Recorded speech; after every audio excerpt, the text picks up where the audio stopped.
जय गुरु जी संगत जी। वीडियो को लाइक कीजिए, चैनल को सब्सक्राइब कीजिए और बेल आइकन को प्रेस कर दीजिए ताकि आपको लेटेस्ट वीडियो की जानकारी अच्छे से मिल सके।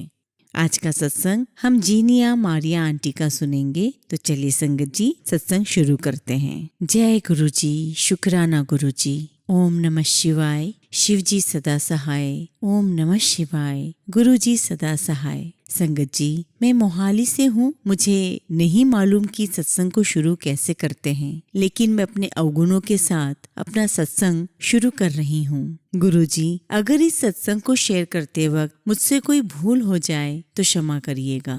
संगत जी, मेरी लाइफ में बहुत अप्स एंड डाउन्स रहे हैं। Most of the time financial problems रही हैं। मेरे मदर फादर ने भी बहुत क्राइसिस फेस किए हैं और आज तक फाइनेंशियल एंड हेल्थ इश्यूज उनके चल रहे हैं। इन फाइनेंशियल क्राइसिस की वजह से ही मेरे पापा को शहर छोड़ना पड़ा और हमारी उस शहर में इज्जत खराब हुई, केस हुए, जिसकी वजह से वो अपने शहर में आज तक वापस नहीं जा सके। लाइफ में बहुत एडजस्टमेंट करने पड़े मेरी मदर को और आज तक कर रही है। मेरी शादी बहुत मुश्किल से की गई। मेरे भाई को मेरी शादी का कर्जा लेना पड़ा और उन्हें बहुत सालों तक उसे उतारना पड़ा। फिर उनकी भी शादी हो गई, लेकिन मेरी मदर को फिर भी रिस्पेक्ट नहीं मिली। बहुत सारे कॉम्प्रोमाइजेस करने पड़े। संगत जी, जब मेरी शादी हुई, मैंने अपनी मदर इन लॉ को अपनी मम्मा से बढ़कर प्यार किया। वो मुझे कुछ भी कहती, मैं अपनी मदर समझकर हंस देती। फिर मेरी बेटी हुई। शुरू में उन्होंने उसे दूर करना चाहा, तब से मुझे दिक्कत होनी शुरू हुई। एक तो फाइनेंशियली दिक्कत, ऊपर से हस्बैंड का ignoring behaviour. He was very very careless about me. कुछ सालों बाद मेरे हस्बैंड की जॉब चली गई। फिर मेरे कॉन्टेक्ट से मेरे हस्बैंड को कैफे मिला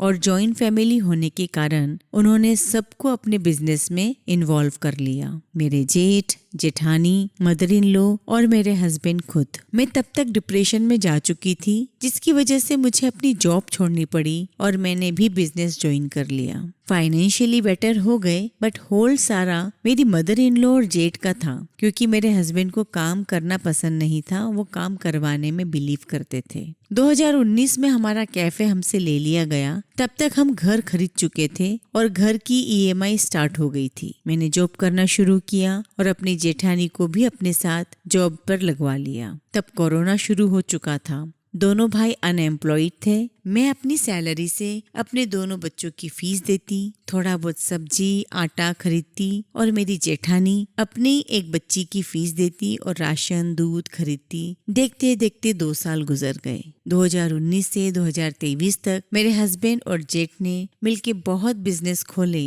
पर सब बंद हो गए। 2021 में मेरे हस्बैंड को एक कैफे मिला जो इंस्टीट्यूट में था और वो उन्होंने अपने भाई को दे दिया। उसके बाद उन्होंने कई बिजनेस किए, पर फेल हो गए। अब तक बच्चों की स्कूल फीस के साथ साथ उनके ट्रांसपोर्ट चार्जेस बढ़ चुके थे और मैं अकेली ही बच्चों का खर्च नहीं उठा पा रही थी। मैंने बहुत लोगों से पैसे मांगकर गुजारा किया। मेरे जेठ का काम चलने लगा और सारा घर खर्च मेरे जेठ जेठानी उठा रहे हैं। मेरी ननंद और मेरी सास भी हमारे साथ रहती है। मेरी ननंद की बहुत अच्छी सैलरी है, पर उन्होंने कभी अपने भाइयों को सपोर्ट नहीं किया, सिर्फ ऑर्डर चलाया है घर में। संगत जी, अगर मैं अपनी कहानी को और डीपली बताने लगूं तो और 10 पन्ने भर जाएंगे। अब मैं आपको गुरु जी के साथ जर्नी कैसे शुरू हुई ये बताती हूँ। संगत जी, मैं हमेशा से साईं भक्त रही हूँ। उन्होंने हर पल साथ दिया, पर कुछ चीजें हैं जो मेरी लाइफ से नहीं बदली, जैसे मेरे पेरेंट्स की हेल्थ और फाइनेंशियल इश्यूज,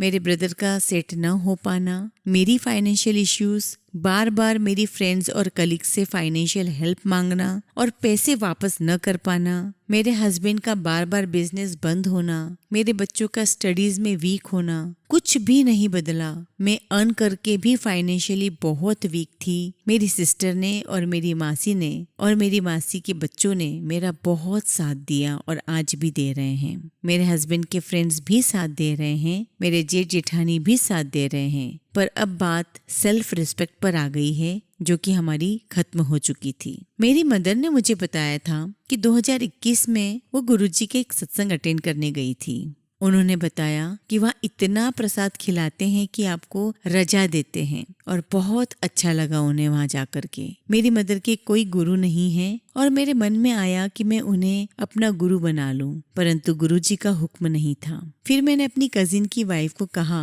कि जब आप सत्संग करवाओ तो मुझे जरूर बताना। फिर उसने मुझे 31 दिसंबर 2022 की रात को गुरुजी के सत्संग के बारे में बताया। मैं पंचकुला अपने इन-लॉज और अपने ब्रदर, भाभी और मम्मी के साथ गई। मेरे फादर घर पर थे। मैंने पहली बार सत्संग सुना और गुरुजी के मंत्र ने मुझे बहुत शांति प्रदान की। मेरे जेठ जेठानी को गुरुजी का स्वरूप कैलेंडर के रूप में मिला और वो मेरे पति के साथ बिना लंगर प्रसाद लिए वहाँ से चले गए। पर मैंने अपनी माँ, भाई, भाभी और बच्चों के साथ लंगर प्रसाद लिया और नए साल गुरुजी के साथ बिताकर अपने पेरेंट्स के घर आ गई। संगत जी, मेरे जेठ जेठानी ने गुरुजी का स्वरूप अपने बेड में रख लिया और कहा, ये स्वरूप तू अपने कजिन को दे देना क्योंकि वो लोग इनको मानते हैं। 7 महीने बीत गए। मैं साईं भक्त होने के कारण उनसे स्वरूप मांगते हुए हिचकिचा रही थी। फिर एक दिन अमेरिका से मेरी फ्रेंड का मैसेज आया कि क्या तूने गुरुजी के बारे में सुना है? मैंने कहा हाँ,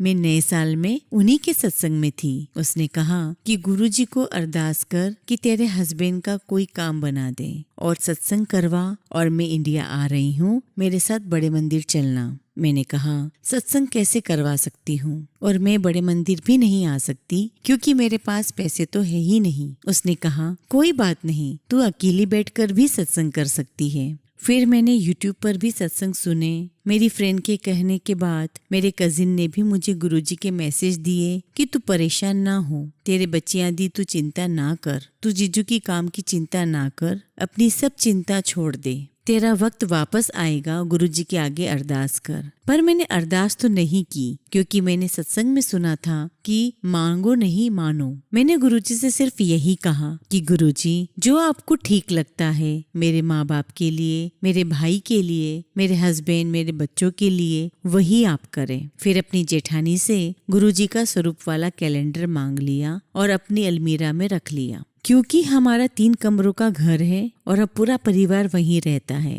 गुरुजी ने अपनी जगह खुद ही डिसाइड कर ली थी, अलमीरा में मेरे साईं भगवान के साथ। मेरे हस्बैंड को एक काम का ऑफर आया, एक शॉप जो विदाउट इन्वेस्टमेंट मिल रही थी मेरी सिस्टर के कॉन्टेक्ट से। मैंने गुरुजी का शुक्राना करते हुए गुरुजी की परमिशन से वो शॉप ले ली। पर मन में डर था कि हम ऑलरेडी फाइनेंशियल क्राइसिस से गुजर रहे थे और बहुत बार हमारे बिजनेस बंद हो चुके थे और इस बार भी कम से कम हमें 50,000 रुपए अरेंज करने थे इस नए बिजनेस के लिए। परंतु श्राद्ध शुरू हो चुके थे। 1 अक्टूबर 2023 से गुरुजी की कृपा से मेरे हस्बैंड के फ्रेंड ने 40,000 रुपए दे दिए। श्राद्धों का वहम न करते हुए हमने गुरुजी की कृपा से हमने शॉप ओपन कर दी मेरी बेटी के नाम से। इसी बीच मैंने अपनी फ्रेंड और अपनी माँ को गुरुजी का जाप और शुक्राना करने को कहा क्योंकि गुरुजी ही सब कुछ करते हैं, हमें तो सिर्फ उन्हें शुक्राना करते रहना चाहिए। वो इसी में खुश होकर हम पर कृपा करते हैं। मेरे मन ही मन में डर था कि शॉप अभी हमने नई नई ली हुई है, काम भी नया है और पैसे भी नहीं है। हमें अगले महीने का रेंट भी देना था, एम्प्लॉय की सैलरीज भी निकालनी थी। ऐसा मन में लग रहा था कि कहीं ये शॉप भी पुराने बिजनेस की तरह बंद ना हो जाए और फिर से मेरे हस्बैंड अनएम्प्लॉयड ना हो जाए। मैंने गुरुजी से अरदास की। गुरुजी का रोज मैसेज आता